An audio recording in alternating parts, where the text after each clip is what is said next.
Hola, hola, muy buenos días. Para quienes no me conocen, yo soy la profe Kelly, docente de la institución educativa La Merced del municipio de La Grada.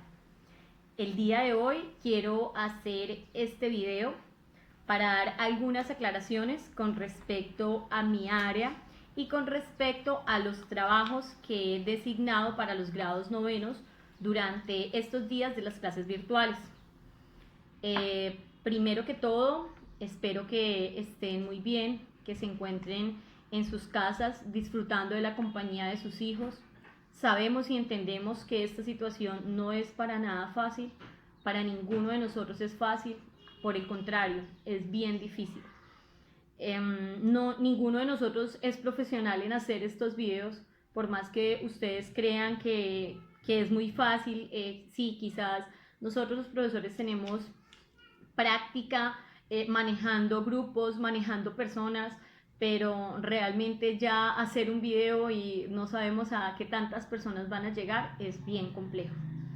El día de hoy quiero explicar que yo seré la directora, la persona encargada de orientar el área de lengua castellana en los grados noveno. Eh, Queremos recordar que esto no es culpa de nadie, no es culpa de nuestros gobernantes ni de nuestra señora rectora. Esto es una pandemia, como su nombre lo indica, es a nivel mundial. Ninguno somos responsables de esto que está pasando. Nosotros, los docentes de la institución educativa La Merced del municipio de La Grado Huila, vamos a utilizar diferentes estrategias tecnológicas para llegar a nuestros estudiantes. Sabemos que no es lo mismo, ¿verdad? Que en una clase es muy importante el voz a voz, el consejo, muchas de las múltiples funciones que nosotros los docentes cumplimos. Eh, Queremos pedirles que tengan paciencia, que estén en su casa, que traten de disfrutar del tiempo. Nosotros como docentes de la institución educativa La Merced queremos recordarles que ustedes no están solos, que nosotros estamos aquí para ayudarlos, que detrás de un computador, detrás de un WhatsApp, detrás de un grupo de Facebook, nos encontramos nosotros, sus docentes, su institución educativa. Vamos a implementar diferentes estrategias para llegar a cada uno de sus hogares. A título personal, he creado en primera instancia un grupo de Facebook denominado Novenos La Merced 2020. En este grupo, semana a semana, estaré subiendo el material para que los estudiantes desarrollen. Como segunda estrategia, tengo los diferentes grupos de WhatsApp en donde les solicito que si por favor tiene alguna duda me la haga llegar, en donde me indica el nombre del estudiante y el grado, para asimismo saber cuál es lo que debo responder. En tercera instancia, tengo desde Google, eh, tiene una herramienta muy práctica, muy buena, que se llama Google Classroom. En esta página también semana a semana estaré incluyendo cada una de las clases. En Google Classroom simplemente tienen que crear un usuario y una contraseña. En esta primera semana mis estudiantes van a trabajar en el portafolio o módulo. Ellos ya han venido trabajando en años anteriores conmigo esta estrategia.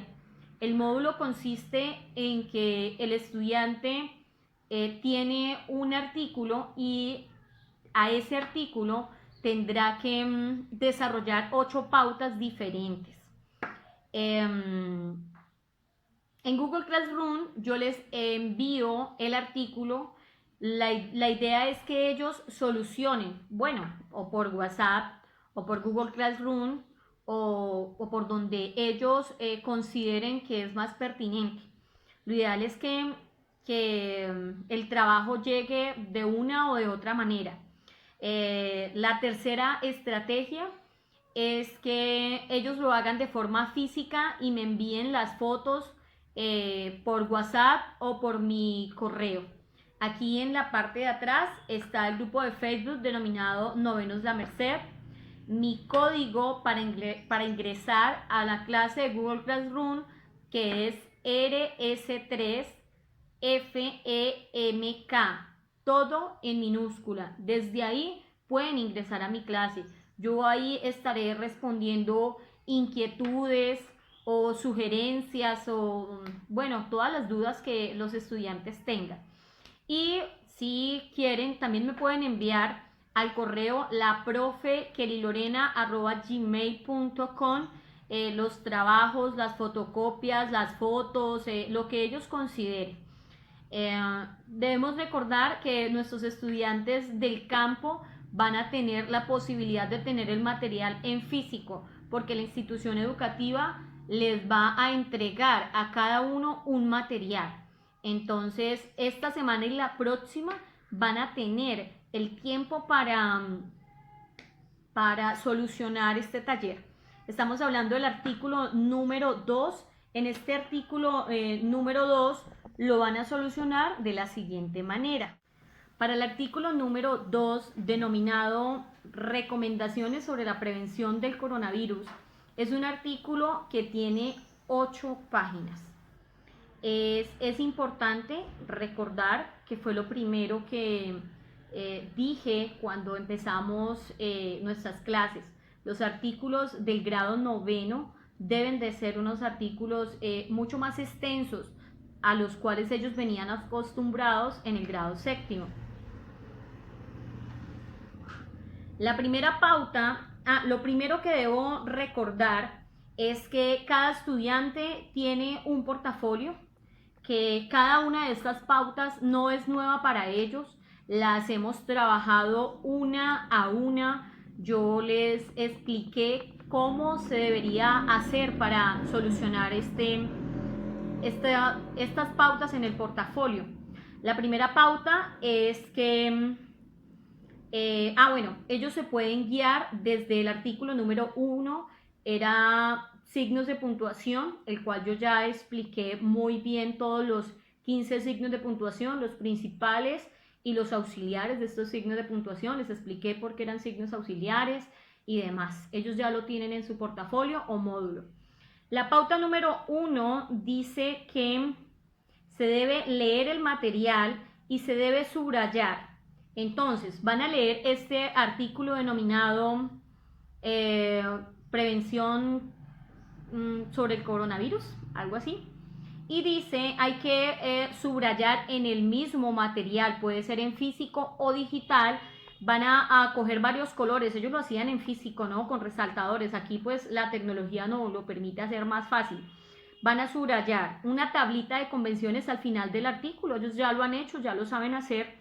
Van a subrayar la idea principal de ese texto, es solo una idea principal, cuál es la idea más importante o la columna vertebral de ese artículo que envié. Van a subrayar las palabras desconocidas, todas las palabras desconocidas que ellos encuentren, con el color que ellos deseen. Van a subrayar sustantivos, verbos y adjetivos. Pueden ser estos tres de diferentes colores. Y hacen una tabla de convenciones con estas 5 pautas: palabras desconocidas, idea principal, sustantivos, verbos y adjetivos. Así se soluciona el punto número 1 de este artículo. En el punto número 2, de todas las palabras desconocidas, van a buscar el significado de 10 palabras, las palabras que ellos consideren que realmente no tienen el concepto. Como este es un artículo científico, pues hay varios términos prácticos, médicos y pues que no son para nada convencionales. En el tercer punto, ellos tienen que escribir o hacer un breve resumen de cuál es la idea principal, qué es lo más importante de este artículo. ¿Cómo identifico la idea central de una lectura? La idea central se puede definir como la esencia del texto o el qué del contenido. Para verlo de manera práctica, usemos un ejemplo. Si leemos el siguiente párrafo, podremos resaltar las palabras clave para luego extraer la idea central. El contacto del cloro con la piel genera enrojecimiento, ardor y comezón. Si se inhala o se acerca el cuerpo a los gases que produce, los daños se presentan en nariz, ojos y vías respiratorias. El contacto en exceso o ingesta de este producto causa dolor de pecho, vómitos, alteraciones de la respiración y tos. El qué, en este caso, es el cloro, pues todas las oraciones se refieren a este producto y crean una descripción en la que los detalles corresponden a un efecto negativo para el uso inadecuado o abuso del mismo. Si tuviéramos que describir la idea central, esto sería lo correcto. El contacto o la ingesta de cloro puede provocar molestias y daños graves. Identificar la idea central te facilita entender el propósito del texto y te ayuda a comprenderlo a profundidad. En el punto número 4, todos los artículos siempre trabajamos un escritor diferente. En el primero trabajamos a Gabriel García Márquez y en este artículo, en el artículo número 2, ellos van a trabajar a Pablo Neruda, a este chileno encantador, enamorado. Ahí van a necesitar una imagen, una fotografía, si no tienen computador lo pueden dibujar, puede ser fotocopiado, impreso, dibujado, pueda que no sea el más artista y no quede el Neruda pues tal cual. Lo importante es que al menos ellos en algún momento determinado miren a este escritor y digan, ver, ese es Neruda. Necesitamos algunos datos sobre este escritor latinoamericano, en dónde nació, si falleció Pablo Neruda, los cargos que desempeñó, las obras más importantes, la obra que le dio la fama a este escritor y no más. Eso en el punto número 4 de las pautas del portafolio. Pablo Neruda fue el poeta del amor y de las cosas sencillas, pero también fue un artista comprometido. Vivió una época convulsionada y su poesía dio cuenta de ello. Hacia el final de su vida, recibió el Premio Nobel de Literatura como reconocimiento a uno de los poetas más grandes del siglo XX. Su lenguaje simple dio nacimiento a una nueva sensibilidad. En una pequeña flor, en el mar, en la lucha política, Neruda encontraba belleza y la mostraba al mundo.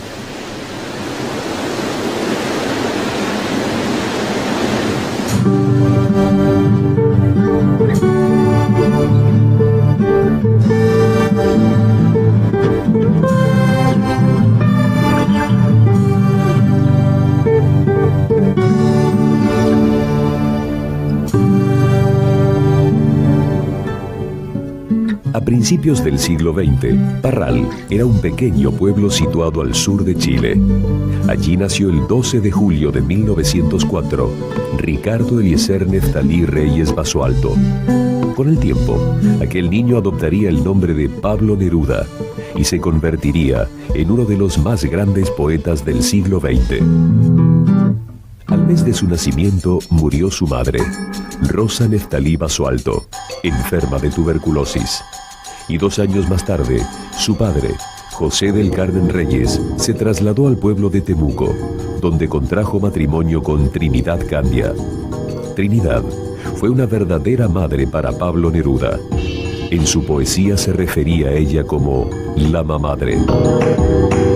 En 1910, Pablo Neruda ingresó al Liceo de Hombres de Temuco.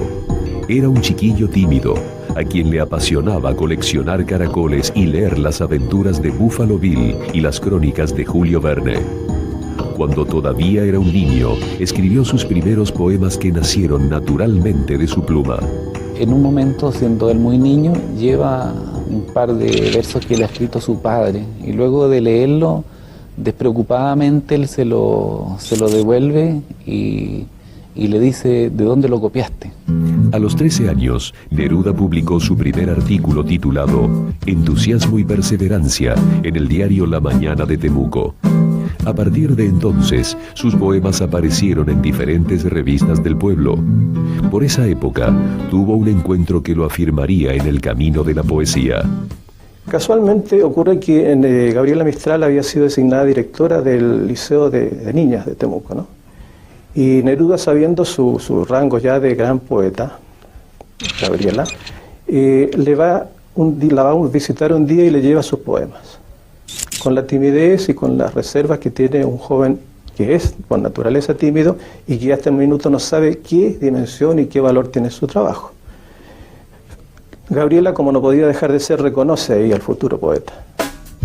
En noviembre de 1920, Neftalí Reyes obtuvo el primer premio de poesía en la fiesta de la primavera de Temuco. Por primera vez, firmó un poema con su seudónimo, Pablo Neruda.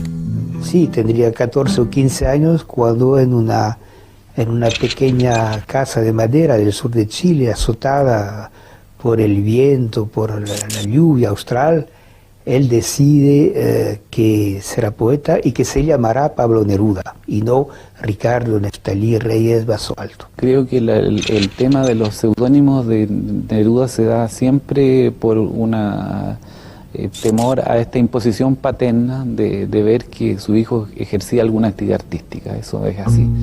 Fue su padre quien lo envió a Santiago al terminar el liceo para estudiar el profesorado de francés en el Instituto Pedagógico. La ciudad, que entonces tenía 500.000 de habitantes, sorprendió a Pablo Neruda con su bullicio y sus tranvías. El joven se instaló en una pensión de la calle Maruri, donde escribía mucho y comía poco. Neruda componía una enigmática figura gracias a una capa gris de ferroviario que había sustraído a su padre y un sombrero de ala ancha. Neruda, en su juventud de estudiante, tuvo algún contacto con la política, pero más bien de un modo superficial, un poco su tendencia sería más bien anarcosindicalista, pero superficial. No se puede hablar en aquella época de un compromiso. Los atardeceres de Santiago, que coloreaban la pobreza de la pensión de Maruri, dieron nacimiento al primer libro de poemas de Neruda, que llamó Crepusculario. Publicado en 1923, se percibía en sus páginas la presencia de un mundo oscuro y la obsesión por la muerte, que significaba el irremediable ingreso en la vida adulta. La publicación de su primer libro, Crepusculario, por ejemplo, estuvo rodeado de enormes dificultades que él cuenta en sus memorias. Tuvo que empeñar sus pequeñas posesiones, vender el regalo preciado que tenía, que era un reloj que le había obsequiado su padre.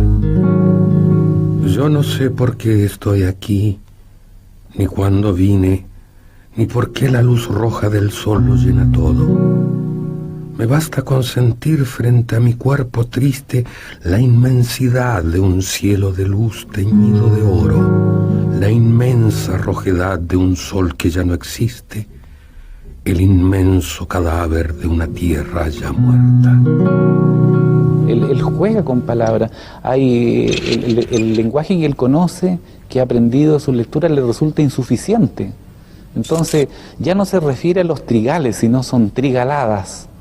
Ya no se refiere a un crepúsculo, sino que es un crepusculario. En junio de 1924, Neruda publicó un nuevo libro que describía el amor y los atormentados sentimientos que habían atravesado su alma. Ese libro fue 20 poemas de amor y una canción desesperada. Una obra que hizo famoso al poeta. Una colección de apasionados versos que millones de personas en todo el mundo copiaron y recitaron para declarar su amor eterno. Me gustas cuando callas porque estás como ausente y me oyes desde lejos y mi voz no te toca. Parece que los ojos se te hubieran volado y parece que un beso te cerrara la boca. A los 20 años, Pablo Neruda era uno de los poetas más populares de Chile. Junto a Gabriela Mistral y Vicente Huidobro, marcó una época de oro en la poesía chilena. En 1926, Neruda publicó 3 libros: Tentativa del hombre infinito, Anillos y El habitante y su esperanza. Fue entonces cuando decidió abandonar sus estudios para dedicarse exclusivamente a la poesía. Esto significó el retiro de la ayuda económica de su padre. El poeta entendió que debía encontrar un empleo que le permitiera continuar con su actividad literaria. Gracias a la intervención de un amigo en el Ministerio de Relaciones Exteriores, logró un cargo como cónsul en Rangún, capital de Birmania, un exótico destino en Medio Oriente. Así empezó una larga carrera diplomática. La vida de Neruda en Oriente fue una especie de odisea en que luchó contra la pobreza, contra la soledad y contra una poesía que se iba haciendo en forma muy dificultosa. Él es un hombre joven, solo, que no habla el idioma local en ninguno de los consulados que le toca estar, pero en Birmania específicamente, a él sencillamente cae rendido frente a la belleza de las birmanas, la forma de vestirse, la forma de caminar, los mercados llenos de pájaros, llenos de sonido. Eso a él le resulta fascinante. De manera de que hay una relación con los bajos mundos de esos pueblos que sobrevivían al colonialismo. Su paso por la droga, por el opio en específico. Entre 1927 y 1931, Pablo Neruda se ocupó también de los consulados chilenos de Batavia, capital de Java, y Singapur, en Malasia. Producto de estas experiencias será Residencia en la Tierra, un conjunto de poemas cargados de angustia y desolación. Publicada en 1933, esta obra lo hizo conocido en Europa, donde provocó un fuerte impacto por la sutileza de sus versos. Hubo varias mujeres importantes en su vida, ¿no? La primera fue la inspiradora, la musa de 20 poemas de amor, que era Albertina Azócar. Y luego en Oriente hubo Josie Bliss, la furiosa, que él, muy celosa, y él tuvo que huir de ella, porque bueno, es muy conocido, que todo el mundo conoce el Tango del Viudo, que es el poema más conocido de Residencia en la Tierra, tal vez, ¿no? Mientras era cónsul en Batavia, el poeta chileno conoció a quien sería su primera esposa. Su primera esposa, María Antonieta Hagenaar, que era holandesa, una mujer de gran estatura, era mucho más alta que él.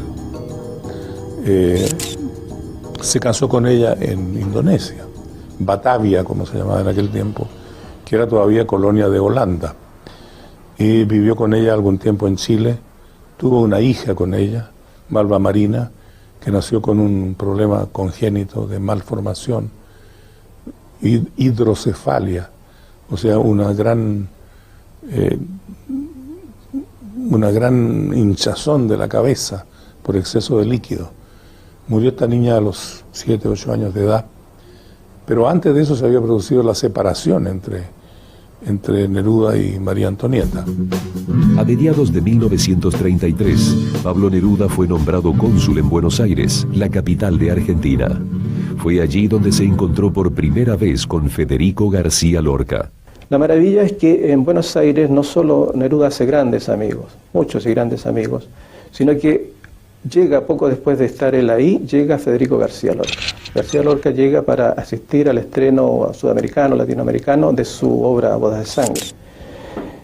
El hecho es que verse y reconocerse como hermanos entre estos dos poetas es cosa de segundos, ¿no? Se establece una amistad que va a ser grande y de la cual Neruda va a dejar muchos y hermosos recuerdos. El poeta granadino quedó impresionado con su colega chileno. Para Neruda, comenzaba una relación de amistad e intercambio artístico que le abriría las puertas de su próximo destino diplomático. A mí me hizo la vida recorrer los más lejanos sitios del mundo antes de llegar al que debió ser mi punto de partida, España. En 1934, España vivía un momento de esplendor. En Madrid, Neruda se relacionó con los poetas y escritores más importantes del momento, como Rafael Alberti, Luis Cernuda y Manuel Altolaguirre. Los círculos intelectuales más reconocidos de España manifestaron su admiración por el poeta chileno, ofreciéndole la dirección de la revista literaria Caballo Verde. Cuando el amor que lo unía a Maruca Hagenar estaba terminando, Neruda se enamoró de Delia del Carril, una intelectual argentina que vivía en Madrid. Conocida como La Hormiga, debido a su afición al trabajo, Delia sería su compañera por 15 años. La relación con Delia del Carril era una relación tremendamente imbricada. Eran dos intelectos complementarios y absolutamente integrados. Delia es de las mujeres más brillantes que yo he conocido en la vida y tenía un bagaje cultural absolutamente superior. El 18 de julio de 1936, el fascismo desembarcó en España. Una sublevación militar liderada por el general Francisco Franco pretendía convertir a la República en un aliado estratégico de Adolfo Hitler. Así empezó la Guerra Civil Española, que terminaría en abril de 1939 con la victoria del franquismo. La guerra fue una tragedia internacional que incluyó la muerte de Federico García Lorca. El poeta de Granada fue fusilado en agosto de 1936 por las camisas negras de Franco. Y de ese modo, la guerra de España, que cambió mi poesía, comenzó para mí con la desaparición de un poeta. A la luz de estos acontecimientos, Pablo Neruda comenzó a tomar conciencia política y se comprometió profundamente con la causa republicana. Reflejo de este compromiso fueron los versos de España en el corazón y su decisión de integrar la Alianza de Intelectuales Antifascistas, que le costó su cargo de cónsul. El mundo ha cambiado y mi poesía ha cambiado, y es cierto que en este momento se produce esta mutación, y ahí es cuando escribe En España el corazón, que está en la tercera residencia, escribe el famoso poema Explico algunas cosas, y que se termina por esta visión extraordinaria, ¿no?, de la sangre en las calles de Madrid. Venid a ver la sangre por las calles. Venid a ver la sangre por las calles. Venid a ver la sangre por las calles.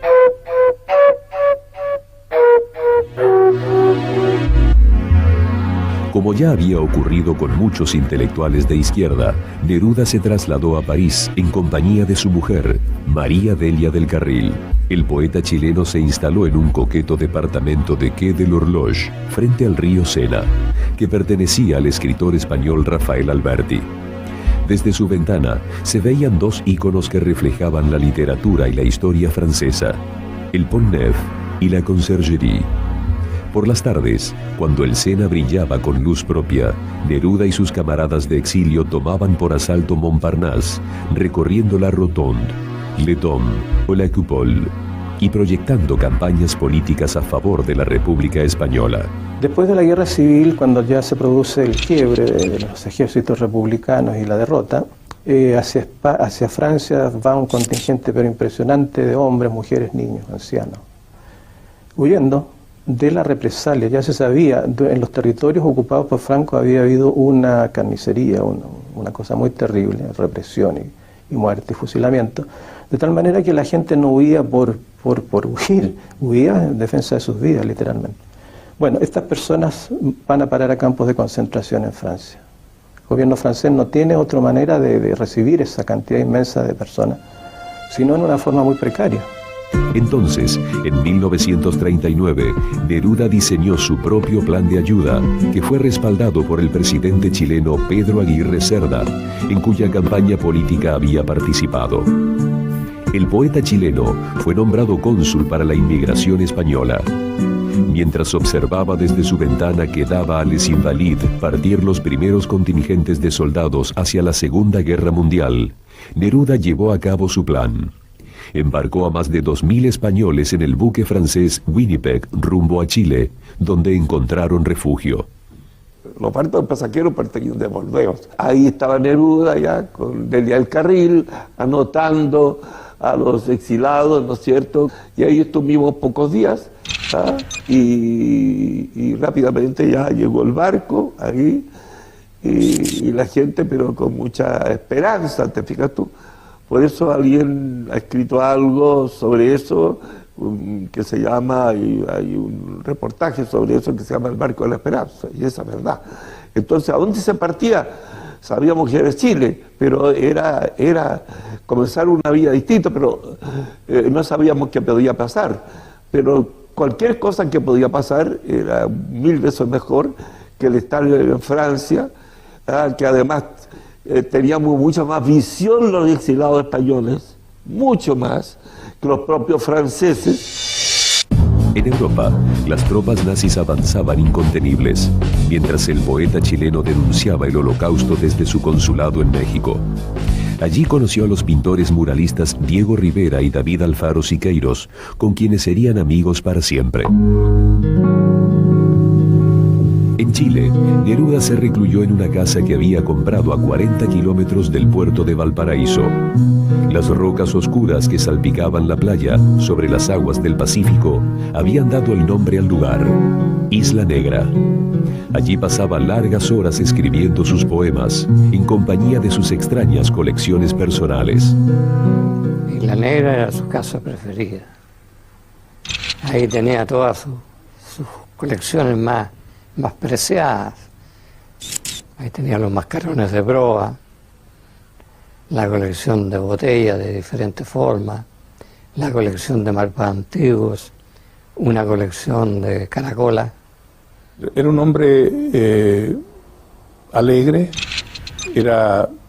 tenía un lado infantil, era un coleccionista de mucha clase de juguetes, algunos muy grandes, como el locomóvil, por ejemplo, una especie de locomotora inmóvil cuyos motores servían para hacer las trillas y las cosechas en el sur de Chile. Él instaló un locomóvil en Isla Negra, en el jardín de su casa, y fue toda una odisea porque aquel armatoste enorme hubo que reforzar el puente que hay cerca de la casa de él para que pudiera pasar, porque corría el riesgo de derrumbarse bajo el peso de este aparato. En Isla Negra, Neruda recibía la visita de numerosos amigos, a quienes siempre sorprendía con sus ocurrencias y su personalidad extravagante. Era muy amigo de tener siempre gente a su alrededor, sobre todo a la hora de almorzar o de comer. Decía que almorzar solo era como almorzar en una tumba. Así que en su mesa siempre había 12 personas. Si había más 13, hacía 2 mesas. Una de 7 y otra de 6. Porque es curioso, era supersticioso. Era gentil, muy rara vez lo vi enojado. Lo vi enojado alguna vez, pero se alteraba muy poco. Era muy parsimonioso. Tenía mucho sentido del humor, era muy celebrador de los chistes ajenos y pésimo contador de los chistes propios, que los repetía muchas veces. Pero la poesía y los amigos no eran todo. Para Neruda, la política continuaba ocupando un lugar primordial en su vida y en marzo de 1945 fue elegido senador de la República por las provincias norteñas de Tarapacá y Antofagasta.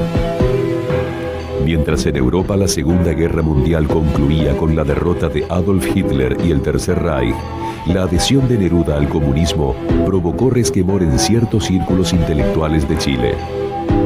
Las críticas se sucedieron cuando le fue entregado el Premio Nacional de Literatura en mayo de 1945.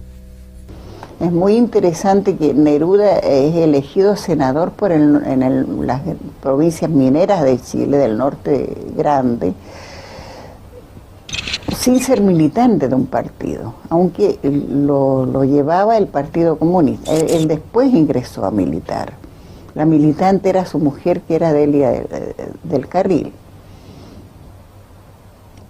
Esas fueron multitudes las que lo aclamaban. Tuvo una tremenda votación. Las campañas políticas de Neruda se caracterizaban porque él no dejaba de ser poeta por el hecho de ser candidato. Y era frecuente que en sus discursos, que son la mayor parte de mucha calidad literaria, son muy interesantes los discursos de Neruda, él no era nada raro que recitara poesía, que mezclara recitación de sus poemas antiguos o nuevos con una manera poética también de mirar el mundo, de mirar la realidad. Pablo Neruda, poeta ya consagrado en América y Europa, no imaginaba que este compromiso con su pueblo lo obligaría a huir de Chile, cruzando la cordillera de los Andes a lomo de caballo. El exilio le cambiaría la vida para siempre.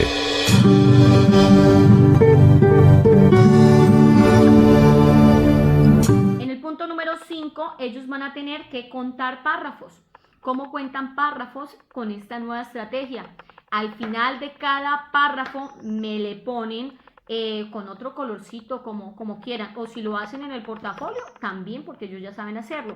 Le ponen P1, que significa párrafo 1, P2, que significa párrafo 2, y así sucesivamente hasta contar la totalidad de párrafos que tiene este artículo. En el punto número 6, ellos, eso yo ya lo expliqué en clase, de este artículo tendrán que encontrar un párrafo que tenga, que sea deductivo, es decir, que la idea principal está al inicio. Usted empieza a leer y usted dice, no, esto yo ya sé de qué se va a tratar el resto del texto, porque es un párrafo deductivo. En el párrafo 6, en el punto 6, perdón, también van a darme un ejemplo de un párrafo inductivo. Un párrafo inductivo es el que tiene la idea principal al final. Usted tiene que leer todo el texto y al final le cuenta que es lo más importante. Y un párrafo mixto que tiene, a veces estos párrafos tienen la idea principal tanto al inicio como al final o en la mitad.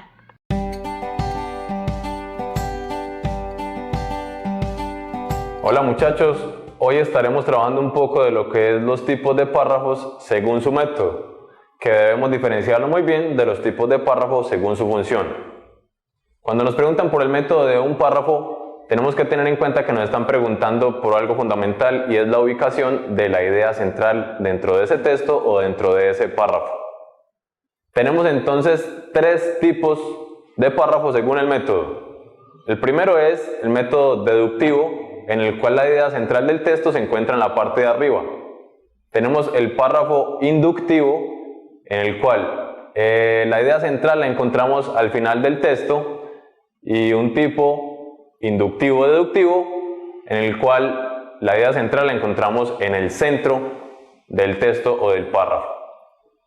Siendo esto así, lo que necesitamos principalmente para poder saber a qué método corresponde un párrafo o un texto es ubicar, primero que todo, la idea central. Vamos a tratar de aplicar esto en un texto que trabajamos en uno de los simulacros. La integración mundial está dando lugar a una interconexión cada vez más profunda.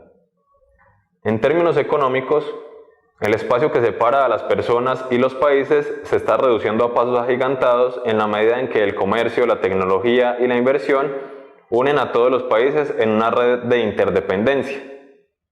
En términos del desarrollo humano, sin embargo, el espacio entre los países se ha caracterizado por profundas y, en algunos casos, incluso crecientes desigualdades en el ingreso y las oportunidades de vida.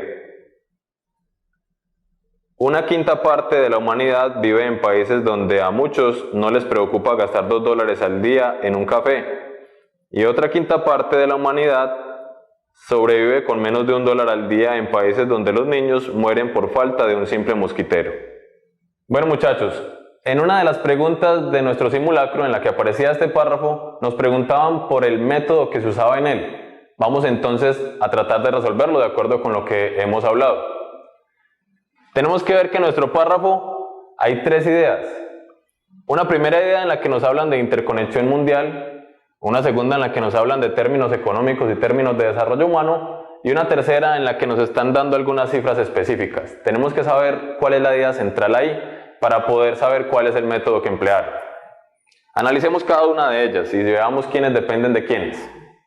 Empecemos por la última idea, en la que nos hablan de una quinta parte de la población. La pregunta es, ¿podríamos hablar de cifras específicas independientemente de haber hablado primero de desarrollo humano y de desarrollo económico, e independientemente de haber hablado de que hay una interconexión mundial? La respuesta debe ser no. No podríamos ofrecer cifras si no tenemos un precedente que las sustenten. Estas cifras dependen de que yo haya mencionado el desarrollo económico y el desarrollo humano, y que yo haya mencionado la interconexión que existe a nivel mundial.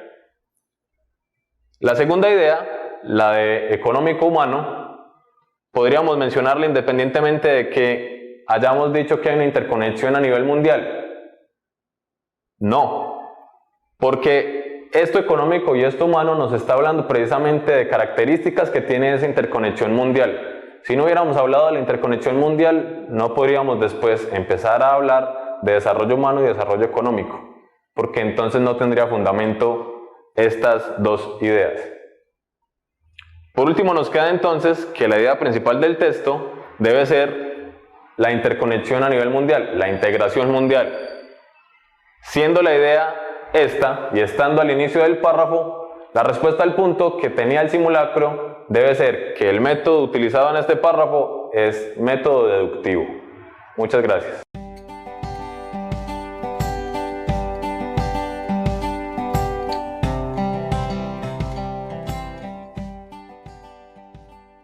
En el punto número 7, los estudiantes tienen que coger una idea de esas, una idea. Yo les voy a dar un ejemplo. Por ejemplo, acá una de las ideas es que dentro de lo posible utilicemos pañuelos desechables. Por ejemplo, dice una de las recomendaciones para la prevención del coronavirus, que es el artículo en el cual estamos trabajando. Pero ellos me pueden tomar este párrafo y me dicen, no, yo voy a contraargumentar. Tienen que hacer un paralelo entre el argumento que sacan de ese artículo y el contraargumento. El contraargumento es lo más importante porque es la parte en donde el estudiante me produce a mí, o produce, como se llama mi asignatura, producción textual, en donde él produce un texto.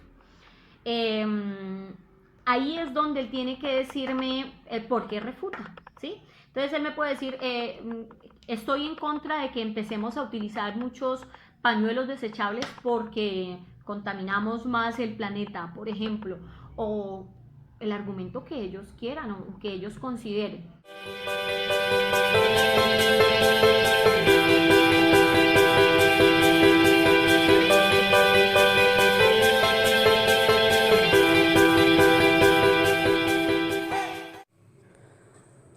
La contraargumentación. ¿Pero qué es el contraargumentar? Consiste en criticar la postura contraria a partir de exhibir las inconsistencias de los argumentos del oponente. No solo es brindar un punto de vista distinto al del otro. La contraargumentación en la redacción argumentativa es empleada para objetar un punto de vista. En la redacción se recomienda escribir primero el argumento contrario, es decir, la idea que se va a rebatir. Posteriormente, se consigna la contraargumentación o el argumento propio, el que va a sostenerse. Una vez que se tienen estas ideas, que en conjunto conforman una idea principal, se prosigue con la redacción de los fundamentos. Una estrategia usual para continuar con la redacción es la causalidad, pues presentar los motivos o razones del argumento propio es importante para guiar y convencer al lector del razonamiento que se opone al que se discute. Entre la redacción del argumento contrario y el contraargumento es posible emplear un conector de oposición, sin embargo, no obstante, por el contrario, y en un enunciado de opinión argumentativa. Este argumento es absolutamente errado, esa afirmación es desacertada.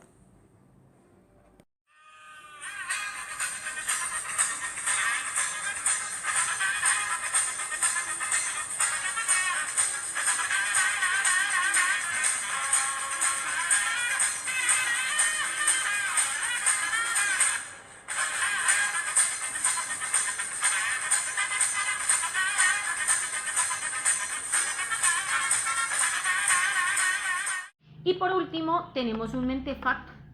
El mentefacto es una pequeña estructura que ya les voy a explicar.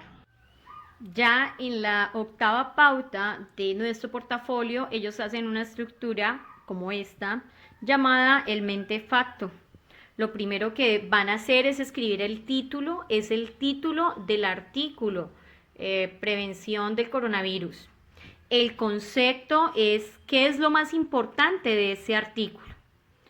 Al lado izquierdo van a escribir, ellos ya han sacado 10 palabras desconocidas.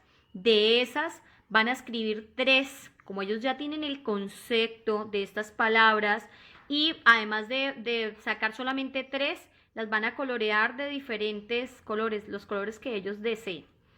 Y pues como ya tienen ellos el significado, al lado derecho me van a escribir lo contrario de esas palabras.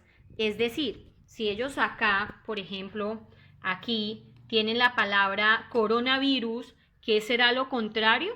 Pues sanación o una vacuna, que es lo que todos estamos esperando con respecto a esta pandemia. Sí, es como que acá tienen las palabras y al lado de acá van a escribir los antónimos de dichas palabras, son las palabras que ellos deseen.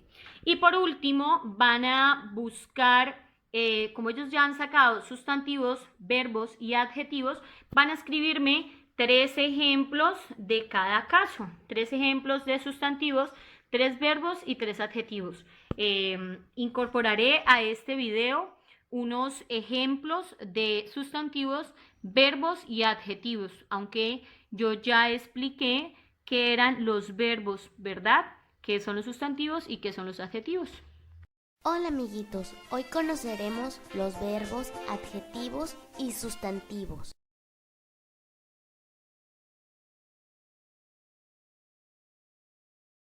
Los verbos son palabras que indican una acción, generalmente realizadas por una persona, animal o cosa. Los verbos siempre terminan en ar, er e ir.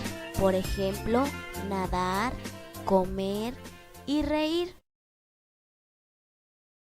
Una oración podría ser: Mariela se ríe muy alto. Para averiguar cuál es el verbo, tenemos que preguntarnos ¿qué hace? Y la respuesta es: se ríe. Los adjetivos son palabras que nos dicen cómo son o cómo están las personas, animales o cosas. Por ejemplo, alto, corto, limpio, sucio, gordo, delgado. Una oración es: Mariela se ríe muy alto. Para encontrar el adjetivo es forzoso preguntarnos cómo lo hace y la respuesta es: muy alto. Los sustantivos se pueden definir como palabras que se emplean para designar directamente elementos, objetos, animales y personas. Por ejemplo, pelota, tren y jirafa. Una oración es: Mariela se ríe muy alto. Para saber cuál es el sustantivo, es necesario cuestionarnos quién lo hace. Y la respuesta es: Mariela. Ya por último, en este trabajo de la semana número 1, los estudiantes del grado 9 deberán hacer una dedicatoria, que es una página en la cual ellos van a dedicar este trabajo a las personas que de una o de otra manera han contribuido con la educación de ellos. En otra página harán los agradecimientos. Yo ya envié estos ejemplos vía WhatsApp de cómo se hace una dedicatoria, de cómo se hacen unos agradecimientos. Agradecer a las personas que están en estos momentos con ellos, ustedes, padres de familia. a los estudiantes, a los abuelos, a todas las personas que de una u otra manera han contribuido para la educación de estos muchachos. Y también deben hacer una portada y una contraportada. Yo ya indiqué cómo se hace una portada y una contraportada. Ellos lo tienen claro porque eso fue lo primero que hicimos cuando empezamos nuestra clase. Es tal cual como ellos lo tienen en el portafolio. Y también deben de hacer una tabla de contenido. Esto es como si fuera una tesis, algo así. Entonces, en esta tabla de contenido, pues van a escribir el orden que llevan hasta el momento del portafolio, incluyendo portada, contraportada, dedicatoria, agradecimientos, los datos personales. Ellos hicieron enero, hicieron febrero, hicieron artículo número 1, se denominó signos de puntuación y ya luego pues seguirá el artículo número 2. En ese orden de ideas, esa sería a grosso modo la tabla de contenido. Por último, quiero recordarles que este trabajo de la semana número 1 es en el portafolio y que en el blog de nuestra institución ielamerced.blogspot.com se encuentran los diferentes trabajos de todos los docentes de la institución educativa La Merced del municipio de La Grado. Desde ahí pueden descargar toda la información, todos los videos, pueden descargar todos nuestros trabajos. Ustedes no están solos, padres de familia, nosotros estamos aquí para apoyarlos, para colaborarles lo que más se pueda, siempre y cuando estemos también dentro de una jornada laboral, ¿no? Debemos entender que al igual que ustedes, nosotros también tenemos familia, también queremos un espacio para nosotros. A veces respondemos o estamos ahí todo el tiempo, pero pues hay que entender que todos hay compañeros que tienen hijos, esposas, esposos, una vida, muchas cosas, ¿no? Si no les respondemos de una vez, por favor, téngannos paciencia porque en un solo día nosotros podemos, yo a veces me despierto y tengo en el WhatsApp 400 mensajes, 200, 100, hay gente que me escribe, me envía audios. Por favor, tratemos de ser muy coherentes con la información que se requiere, que sea algo muy conciso, no enviemos cosas pues tan extensas. Nada, creo que no es más, esa sería mi intervención y mi aclaración. Sí, por último, para la semana número 2, los muchachos de los grados 9 irían a trabajar en el cuaderno de lectura crítica. Ya luego explicaré cómo se soluciona ese taller, o si no, pues ese es mucho más fácil, ¿no? Ese es leer y solucionar. Y en la semana número 3, no es que todos hay que aclarar, no es que ellos tienen que hacer todos los talleres que tenemos ahí para la próxima semana, no. La verdad es que esto es semana a semana. En mi caso personal, los muchachos tienen plazo hasta el 29 de abril para entregarme el artículo número 2 solucionado con las 8 pautas que ya indiqué. Y en la siguiente semana, que sería la primera semana de mayo, ellos van a tener tiempo para solucionar el taller de lectura crítica, y en la tercera semana vamos a trabajar ortografía. Cuando sea ortografía, yo les voy a indicar cómo se va a hacer. En ortografía emplearíamos los 2 cuadernos, el cuaderno de producción textual para el significado de dichas palabras y el cuaderno de ortografía que ellos ya manejan conmigo, que ellos ya tienen y que ellos ya saben cómo se debe manejar. No siendo más, me despido, aspiro y espero que disfruten del tiempo en familia lo mejor posible.